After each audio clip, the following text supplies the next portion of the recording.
כתוב, והכריז על זכות העם היהודי לתקומה לאומית בארצו.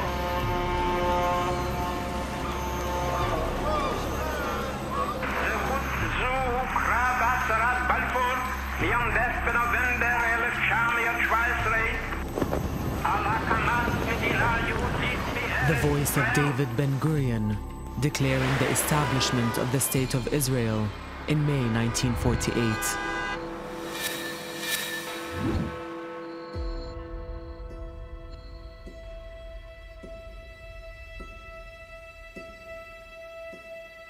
The Balfour Declaration was a letter sent by British Foreign Secretary Arthur Balfour to a member of the British House of Lords, Lord Rothschild, on the 2nd of November 1917. This letter, sent to a leading figure in the British Jewish community 100 years ago, had repercussions which even its authors cannot have imagined. Whatever its real intentions, it went on to have a profound impact on the Middle East and its people. And its effects still resonate across the region today.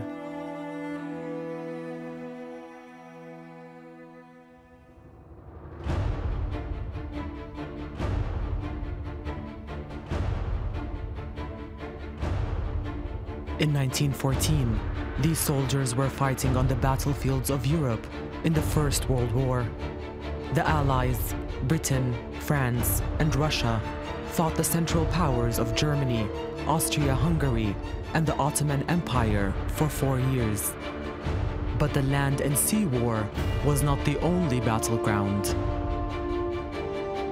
Muscle was also being flexed behind closed doors as allies conspired how to redraw maps to their own advantage when the conflict eventually ceased. Sir Mark Sykes for the British and François-Georges Picot for the French plotted how to divide the Arab lands of the Ottoman Empire, assuming it would finally fall. The Sykes-Picot Agreement planned secretly to divide it into French and British spheres of influence, France taking most of the Levant, southern Anatolia and the Mosul area, while the British extended their control over the southern Levant, expanding eastwards to Baghdad and Basra, and all the land between the Arabian Gulf and the French territory. Historic Palestine, then still part of the Ottoman Empire, was a bone of contention and would be put under international administration. La Palestine, Français, Anglais et Russes n'arrivent pas à s'accorder parce que tout le monde veut avoir la Palestine. Pourquoi? Parce que, d'une part, la Palestine, la France a de très riches souvenirs en Palestine, et l'Angleterre, elle, c'est surtout la position de la Palestine qui l'intéresse, parce que la Palestine est relativement proche du canal de Suez. Le canal de Suez, c'est la voie qui mène à l'Empire des Indes. On décide de créer un régime international, d'internationaliser la Palestine. عندما وزعت نسخ الاتفاقية على المسؤولين البريطانيين الكبار وجدت معارضة وأثيرت حولها تحفظات كبيرة ولكن لم يكن هناك رغبة للتراجع. I think the British felt that there had not been enough government involvement in concluding the Sykes-Picot Agreement with the French. And in that process, they had not really protected their interests well enough for a post-World War era in which the British Empire would continue to seek to be a dominant force in European affairs. And so, really, officials across Whitehall, including Mark Sykes himself, felt it was a bad deal. في أثناء هذا الجدل أعتقد أثيرت مسألة أنه في هناك حركة صهيونية وأنه في هناك جزء من اليهود يطمحون بالعودة إلى فلسطين وأن يكون لهم يعني وجود في فلسطين وكيان في فلسطين. وأنا أعتقد أنه هذا المناخ هو الذي أطلق العملية التي أدت إلى إعلان بلفور. And it's of huge significance that when they're making these discussions, Jews and Zionism are not discussed. Jews were not to feature in the new cartography of the Middle East, which was to be based on the idea of the Arab nation. Zionism was the movement supporting the re-establishment of a Jewish homeland in the area it defined as the historic land of Israel. The movement was active in early 20th century London, especially because of the persecution of Jews in Russia and Eastern Europe. Theodor Herzl had founded the Zionist movement in the late 19th century, but Jewish people in Western Europe had not rushed to support it because they were integrating quite successfully into society. Zionists believed that all Jews should someday return to that country. One of the problems was that Palestine belonged to the Ottoman Empire, and the Ottoman Empire was not clear that it wanted massive Jewish immigration into Palestine. And the British government offered to let Jews move unimpeded in great numbers into Uganda if they wished. But in any event, it really didn't happen. And it didn't happen because a majority of Zionists felt that Herzl was selling them out, and that the only place for Jews to move back to, or at least conscious Zionist Jews to move back to, was Palestine. In this, I think, Britain began to look on the Zionist movement as a possible partner in justifying a renegotiations of their agreement with the French. You see, for Britain simply to claim territory against what they'd already concluded in an agreement with France could create diplomatic problems for the British. But if they were to make a claim to Palestine, not out of self-interest, but in order to advance a great historic ideal of the restoration of the Jewish people to their biblical homeland, that this could justify an adjustment of the terms of Sykes-Picot in a way that the French would accept. The British wanted somehow, and more increasingly, they felt that the Jews held the key to winning the war. And so they had to figure out how to bribe the Jews to support them. Sir Mark Sykes had succeeded in drawing the line he wanted from Acre in the west to Kirkuk in the east. But for some in government, this was not enough. The British were using the Jewish national movement to secure Palestine for themselves. This is when Chaim Weizmann is really going to find open ears on 10 Downing Street, in the Foreign Office, in the Colonial Office, and it's paving the way towards that critical decision in November of 1917. And so I think you can draw a direct connection between Britain's sudden acknowledgement of Zionism as an idea and an ideal, and what they were dissatisfied with in the terms of Sykes-Picot. Chaim Weizmann was a chemistry lecturer in Manchester who had become a prominent member of the British Zionist movement. He was politically well-connected and rubbed shoulders with senior figures in government. So Chaim Weizmann was Russian by birth. He was a chemist, and then he joined the Zionist movement. He climbed in the Zionist movement. He moved to Great Britain before the war, well before the war, maybe 10 years before the war began. He was not, before the war, very well known in the English Zionist movement. He was pretty well known in the World Zionist Federation, but he was by no means the most visible Zionist when World War I began in Great Britain. Weizmann later wrote in his memoirs about having been introduced to a British government minister, Herbert Samuel. Samuel was Jewish, but Weizmann was apparently concerned that he might be anti-Zionist. However, Herbert Samuel turned out to be extremely receptive to Weizmann and went on to write an official memo in 1915, setting out a number of different possibilities for Palestine and the Jewish people.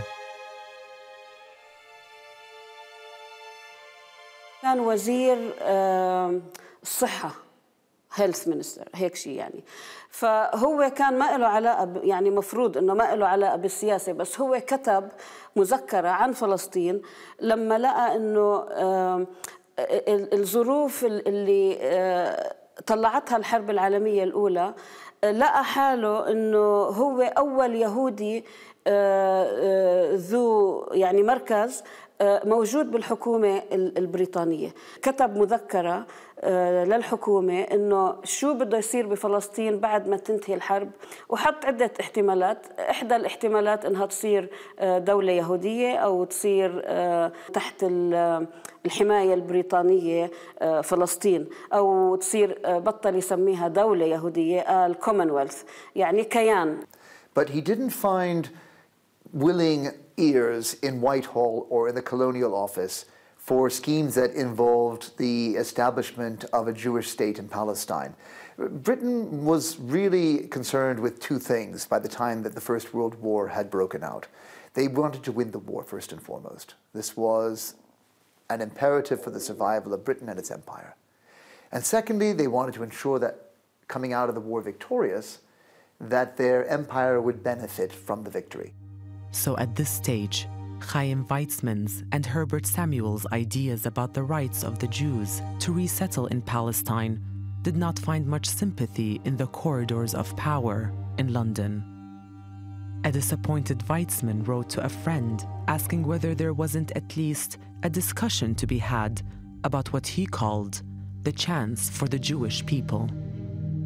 I realize, of course, he went on, we cannot claim anything. We are much too atomized for it.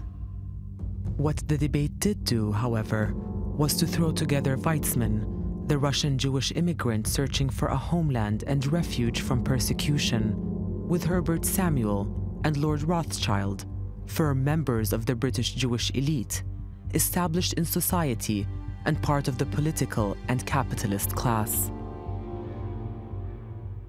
Zionism, for the most part, across all of the community was actually in the minority, but certainly most of all within the Jewish elite, because it threatened the notion of them as 100% committed members of British society. And this was complete anathema for somebody like Edwin Montagu, who becomes Secretary of State for India. For him, Zionism is his worst nightmare. The idea that Jews are not satisfied simply with being citizens of Britain or other countries around the world, but are always longing to go back to the land of Israel. For him, he wanted to demonstrate that the Jews of Britain were first and foremost British. It's important to remember that for people like Rothschild, Zionism had actually been a threat. You see, the elite in British Jewry had fought for generations to gain acceptance in British society. It was only with the arrival of Disraeli in the 19th century that Jews entered Parliament and could rise to become Prime Minister. And for people of high finance or banking interests, the real elite of the Jewish community in Britain, their struggle to demonstrate their place in British society meant that Zionism, with its claims that Jews were a people apart and should be a nationalist movement in their own right, were anathema. وبالتالي لا ينبغي يعني تقدير الحركة الصهيونية في ذلك الوقت باعتبارها حركة كل يهود أوروبا الغربية، وأنه هي كانت تلقى دعم من كافة أو من أغلبية يهودية في أوروبا الغربية. هذا من جهة. من جهة أخرى يعني الأدلة تشير إلى أنه المسؤولين البريطانيين في المرحلة بعد ربيع 1916 هم الذين سعوا للحديث مع مسؤولي الحركة الصهيونية وليس العكس. ויצמן הבין שמה שחשוב זה להבין לא מה האינטרס הציוני, אלא מה האינטרס הבריטי.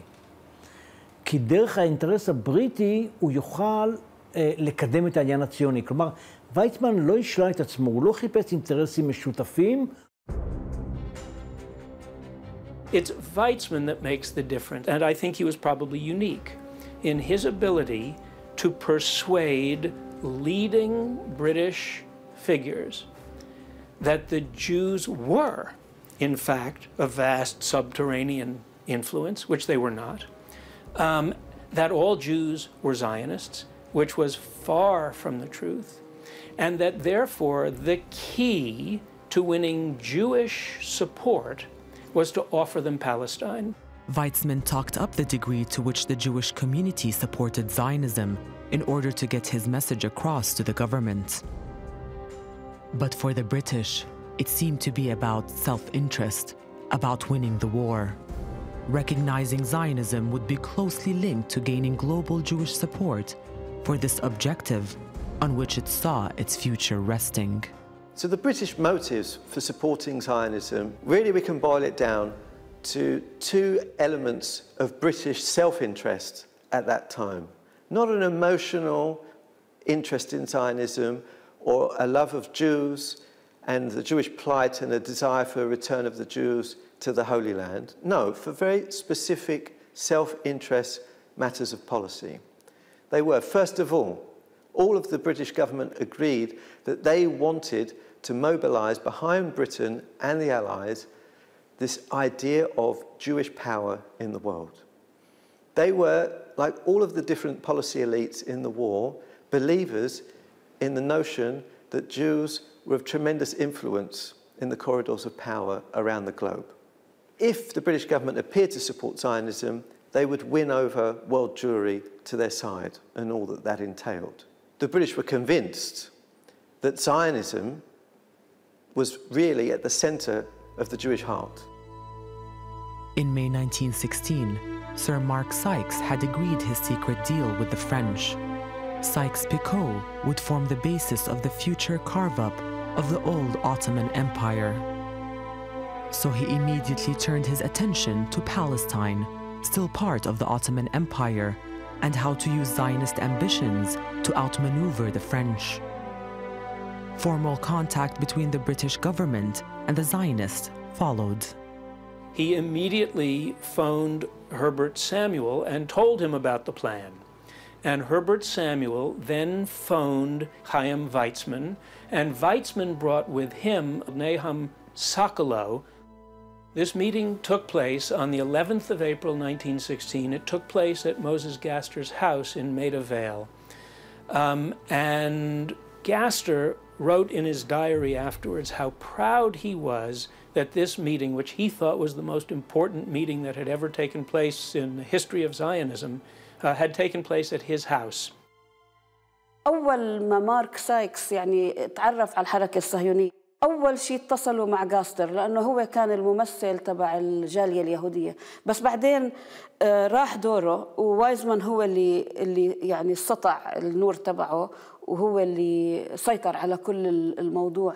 And Moses Gaster very quickly understands that Sykes is looking to gain support from supposed Jewish power in the world, and Gaster works with this idea and manipulates this to consolidate Sykes' interest in Zionism.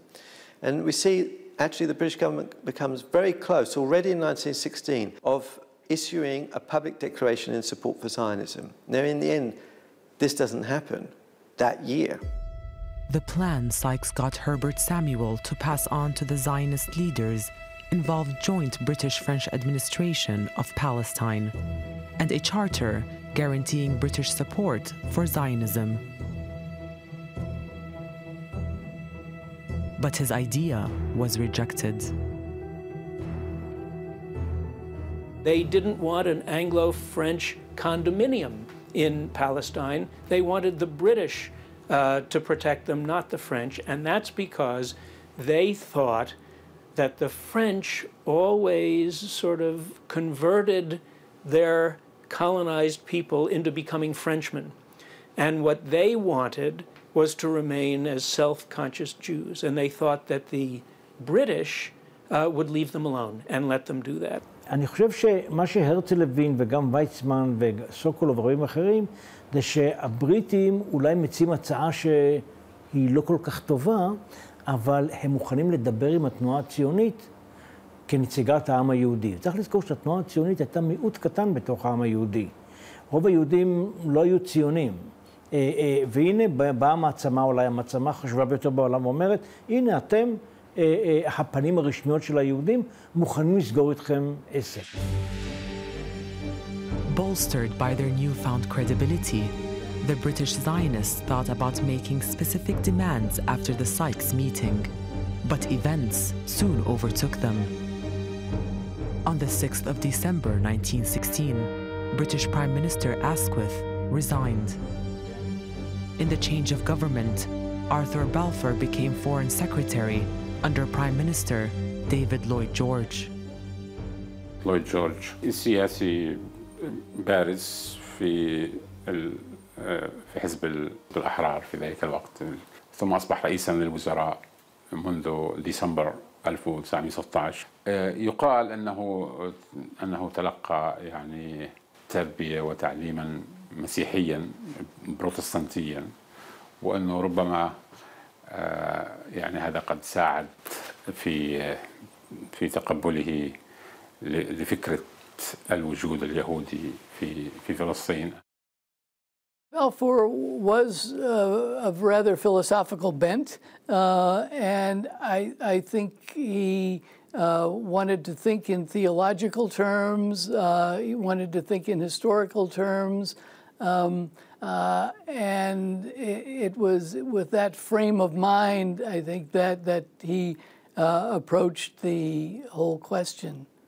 سياسة التفاوض مع الصهاينة ومحاولة البحث عن مخرج من اتفاقية سايكس بيكو، هذه السياسة وصلتها حكومة لويد جورج يعني تماما كما بدأتها حكومة أسكوث. وبلفور بصفته وزير الخارجية كان أصبح يعني جزء مهم من هذه العملية. David Lloyd George, A.J. Balfour, and all of those who supported the Balfour Declaration within the British government, we can absolutely categorize as being riven with anti-Semitic thinking. And not only that, but the thinking behind the Balfour Declaration that drove them to the Balfour Declaration was from this anti-Semitic thought. The idea of Jewish power, of Jewish cohesiveness, and of a unified Jewish attachment to Zionism above all else. Whatever its basis, the relationship between the British Zionists and the government would continue to grow throughout 1917, leading to the declaration that would change the face of the Middle East and ultimately determine the destinies of two different peoples. The First World War pitted Britain, France, and Russia against Germany, Austria-Hungary, and the Ottoman Empire.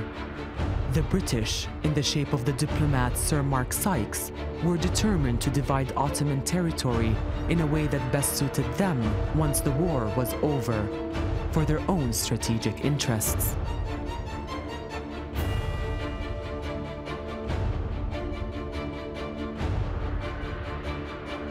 By 1917, the war was shifting in the Allies' favor, and in the Middle East, the British were moving through Sinai towards the borders of historic Palestine.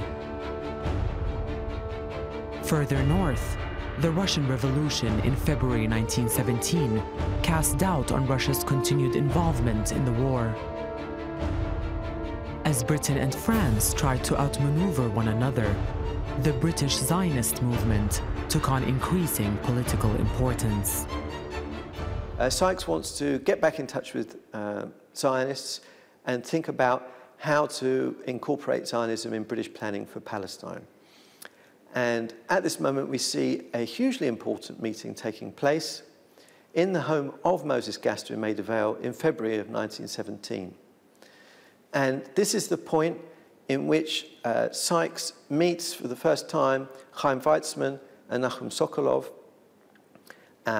and other Zionists, in which it's discussed what the Zionists are looking for and the British interest in Zionism. So he had to bring the Zionists along without divulging what were the secret agreements that Britain and France had come to with regard to Palestine, which was that they would jointly administer parts of Palestine.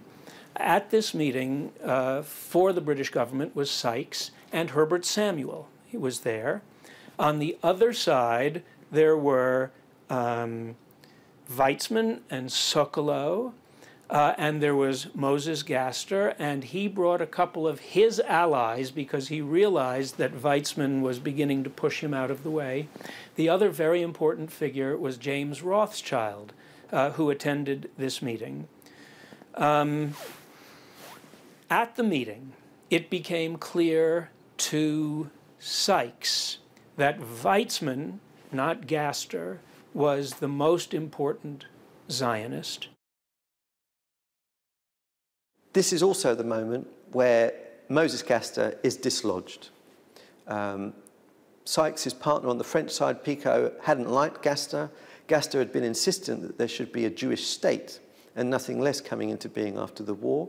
And Picot clearly wanted Zionists who were much more willing to compromise with the interests of the great powers. And Nachum Sokolov and Chaim Weizmann were certainly happy to fit that bill. The meetings between the Zionists and the government seemed to give momentum to the idea of British support for a Jewish homeland in Palestine and their potential role in its administration. But the secret Sykes-Picot agreement between Britain and France, which formed the basis of the future division of the Ottoman Empire, planned to put Palestine under international administration. Any change would have to be negotiated with France. Naim Sokolov emerged as the man to talk to the French. נחום סוקולוב היה דוקטור בהיסטוריה, יהודי שמקורו ברוסיה, שהיגר מערבה והתיישב בבריטניה. Sokolov became the acknowledged lead diplomat for Zionism. And all the accounts say that he had an extremely sort of elegant bearing and wore very fine clothing, and that his manners were polished and polite and smooth, silky smooth, so that he could talk on an equal basis with the representatives of the German Kaiser or the British government or whatever. So the day after the meeting between Sykes and the Zionist leaders, Sykes brought Sokolov to meet the French diplomat, Picot. What Sykes wanted was for Sokolov to, A, persuade Picot that Zionism must be taken seriously, that Zionism really was the key to winning the war, and that the Zionists would only help the Allies win the war if Britain was the main power in Palestine, not France. François-Georges Picot rédige une petite note qu'il remet officiellement à Sokolov que la France encourage ou encouragera. Elle est tout à fait d'accord avec la colonisation juive qui tient tant à cœur, qui vous tient tant à cœur en Palestine. Et non seulement ça, mais en plus, les gens du Quai d'Orsay conseillent à Sokolov d'aller à Rome pour s'entendre avec le gouvernement italien. بتحريض من سايكس نفسه انه سوكولوف يروح ورتب له يعني انه يروح على فرنسا ويعملوا هذا الشيء كان خصوصي معمول علشان البريتش كابينت وبتعرف انه التصريح الفرنساوي طلع قبل وعد بلفور علشان بالكابينت الانجليزيه يقولوا انه اوريدي الفرنساويين طلعوا تصريح. It's hard to know how much influence Sykes ultimately had over British policy making. He was given more prominence in British policymaking around the Middle East during the war years than he ever deserved. He was a relatively ill-educated, inexperienced man whose only connection to the Ottoman world had been as a tourist. So for this man to be playing such a role in the halls of power over deciding British policy towards the Near East seems to us today to be anomalous, indeed ridiculous.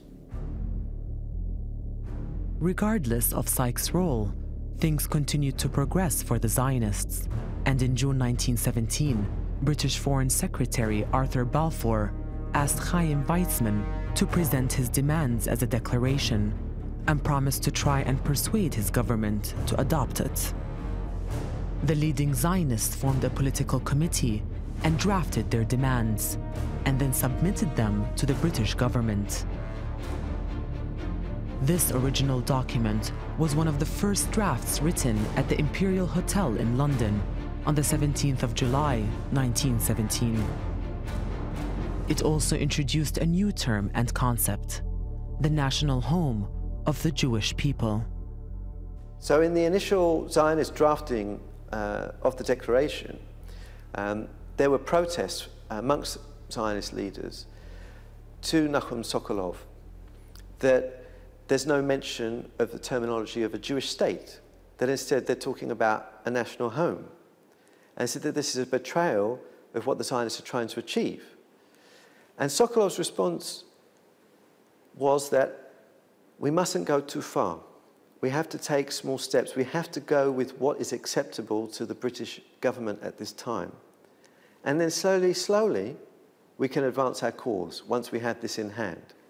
بالإضافة إلى أنه المصطلح نفسه مصطلح وطن قومي، يعني هذا ليس مصطلح، يعني في ذلك الوقت كان القانون الدولي يعني قد نضج إلى حد كبير، وكان يمكن أن تستخدم كلمة حكم ذاتي، يمكن أن تستخدم كلمة دولة مستقلة، وليس في القانون الدولي في مصطلح اسمه وطن قومي، يعني ما الذي يعنيه وطن قومي لليهود في فلسطين؟ On the 18th of September 1917, there was a meeting of the British War Cabinet, though Foreign Secretary Arthur Balfour was absent. The Secretary of State for India, Edwin Montagu, who was Jewish, strongly disagreed with the declaration.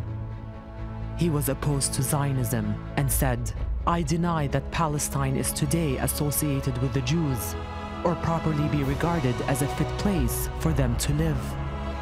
Montagu thought a French declaration supporting Zionism in June 1917 was anti-Semitic and negotiated changes to the British version as it went through several drafts.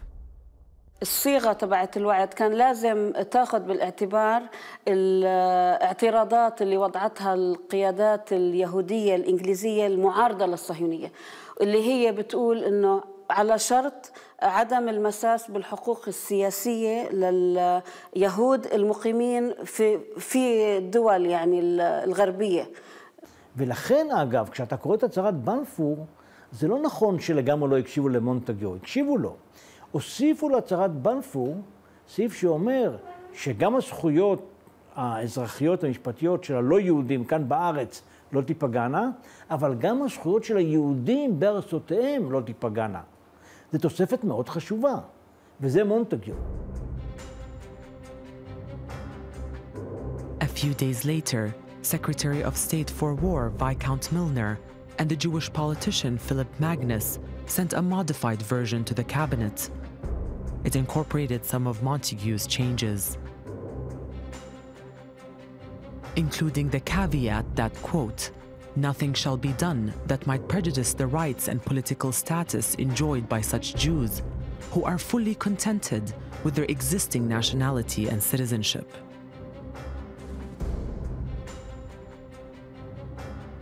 Drafting, especially by Lord Milner, that appeared by September, was closer to the language that would eventually be adopted in November of 1917, namely speaking not about Palestine as a whole, but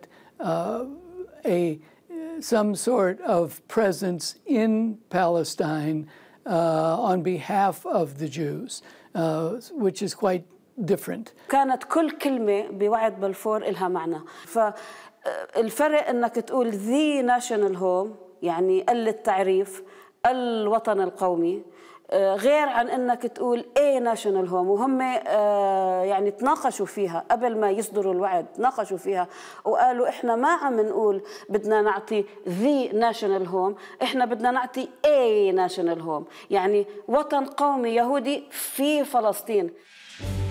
The committed Zionists wanted to ensure the declaration was clear that the whole of historic Palestine would be a national homeland exclusively for the Jewish people.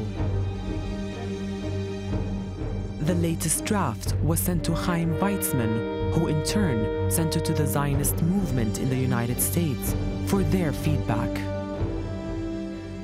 There was some consultation during the summer of 1917 with the United States, and the early drafts that had the imprint of the Zionist elements in Britain would have referred to Palestine in its entirety as being for some sort of Jewish entity, and those elements eventually were modified before the drafting was finalized.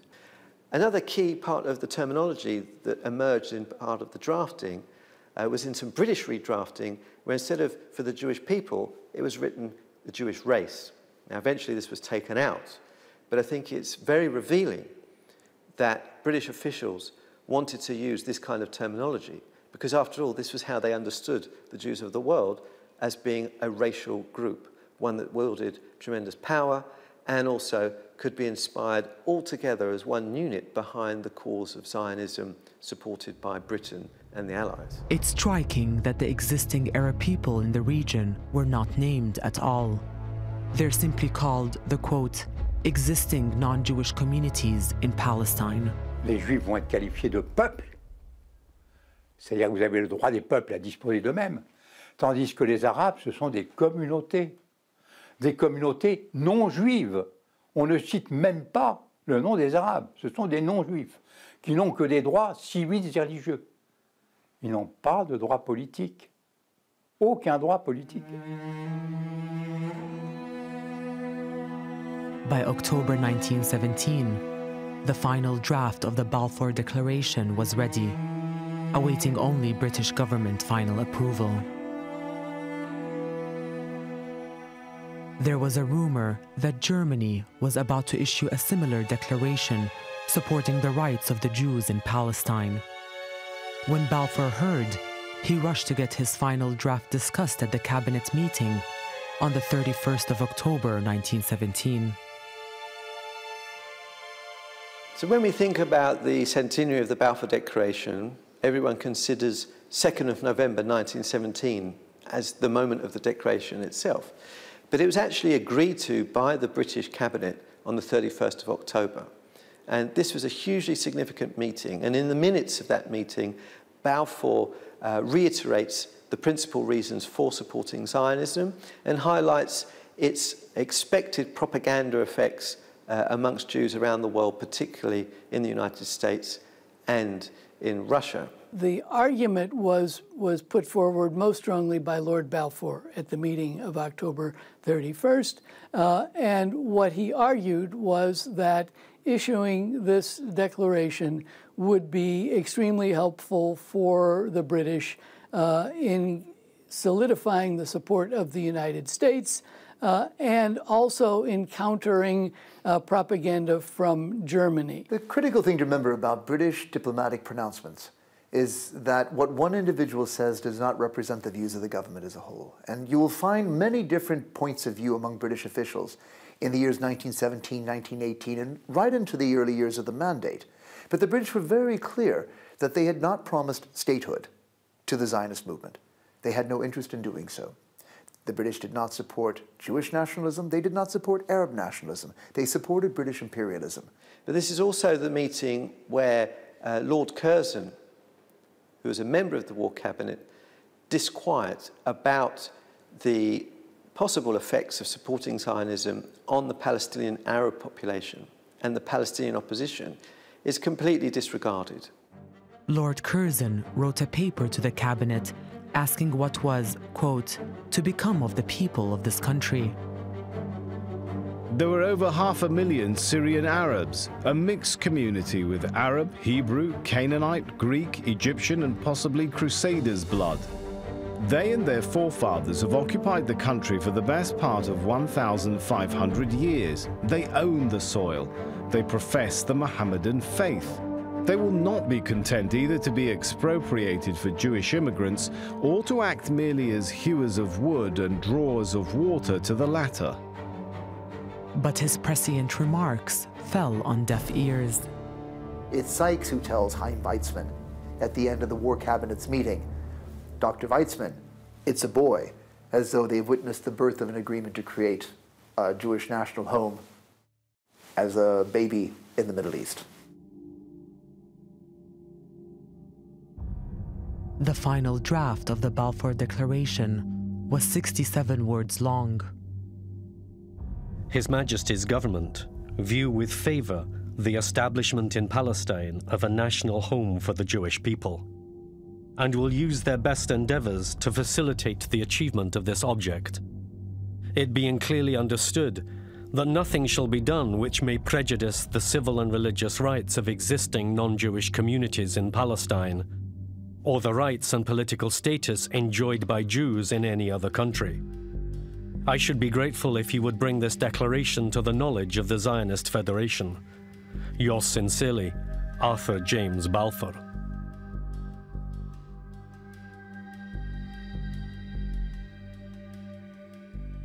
Well, in terms of international law, it really has very little standing. In international law, treaties between nations have significance, but governments often issue policy statements, statements of intention about what they plan to do, and those really don't have any standing as a matter of law. For Britain, this was, I suppose you would say, a statement of its intention as to what it would do if it were to take over Palestine, which of course it had not yet done as of November 1917. אז קודם כל לא הייתה הכרזה, כי לא הייתה הצהרה. היה מכתב שהנוסח שלו סוכם בממשלת בריטניה, לשכת שר החוץ הדפיסה אותו, וכעבור יומיים שלושה שר החוץ חתם עליו ושלח אותו לאחד רוטשילד, שהיה אפילו לא היה ציוני. 2 years after the declaration, a church leader in Jerusalem wrote to British Prime Minister Lloyd George about Jews in Palestine trying to control holy sites. Lloyd George's office had said that Chaim Weizmann didn't want to do anything affecting the rights of Arabs. It said he simply wanted to be involved in a council to help provide refuge to Jews fleeing Russia and Eastern Europe. This exchange suggested that Britain felt it had not promised a Jewish state, but simply a place for them to live alongside Arabs. When the League of Nations set out the British mandate in Palestine in 1923, it made Britain responsible for implementing the Balfour Declaration. As a result, Jewish immigration to Palestine increased, as did Arab opposition to it, expressed in a series of Palestinian protests against Britain in the 1920s. They understood the people of Palestine to be Muslims and Christians, but did not imagine that they would constitute a national community that would seek national independence. And after the war, very quickly when it becomes clear that Palestinian Arab nationalists are mobilizing against Zionism, the British government are quick to see a major problem. The Balfour Declaration had put in train a series of events that began to signal its deep flaws. Arab dissent built to the 3-year revolt between 1936 and 1939. It was a nationalist uprising against the British administration, demanding Arab independence and the end of Jewish immigration. It was in the Peel Commission of 1937 that the British first recognized that instead of balancing communities, they had set in motion a rivalry between incompatible national movements, Jewish and Palestinian Arab.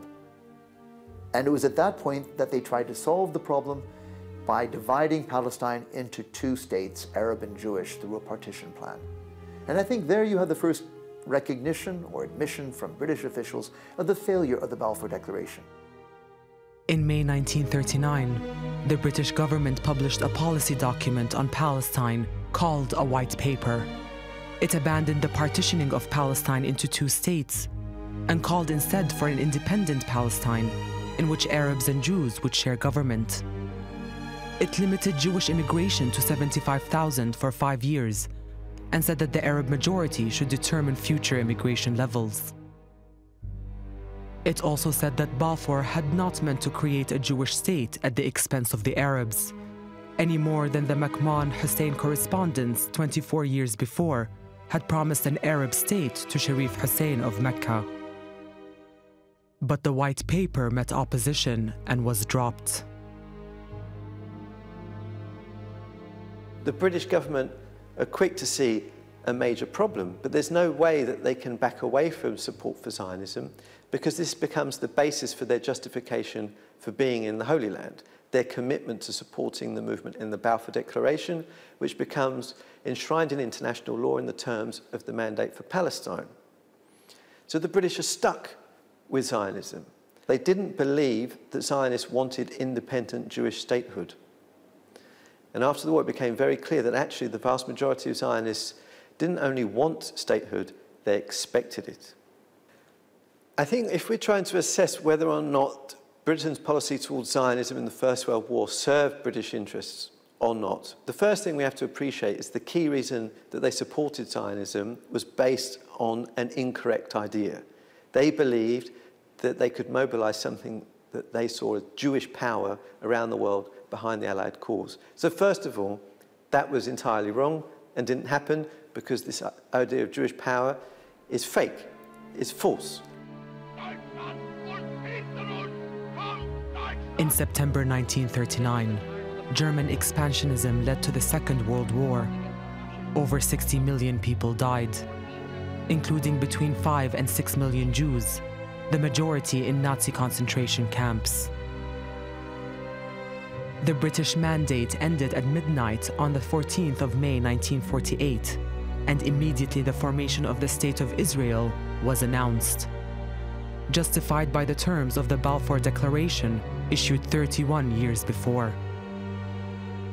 While Israelis celebrated the birth of their nation, 700,000 Palestinians were forced into camps and exile. לכן, בלי בריטניה לא הייתה קמה מדינת ישראל, אין ויכוח. בלי הציונים זה לא היה קם, אבל גם בלי בריטניה, מדינת ישראל לא הייתה קמה. For Palestinians, the Balfour Declaration represents the moment an imperial power promised their land away to another people.